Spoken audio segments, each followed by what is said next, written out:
Na oružju koji su zadužili je laser, a na šlemu i uniformi senzori koji registruju direktan ili pogodak blizu mete. U kompletu su i detektori i svetlosni indikatori za vozila i softver koji obrađuje podatke.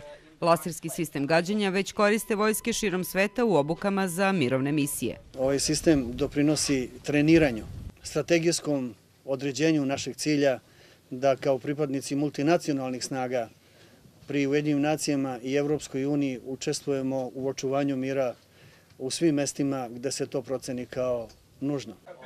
Sljedeće godine u vojnoj bazi Jug, koja ima status Nacionalnog centra za obuku jedinica, održat će se zajednička vežba sa vojnim formacijama iz susednih zemalja.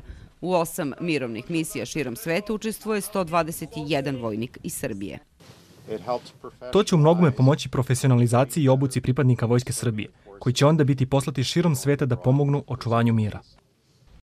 Tim Evropske komande američke vojske obučava na poligonu vojne baze naše vojnike kako da bezbedno pronađu, obeleže i unište improvizovane eksplozivne naprave.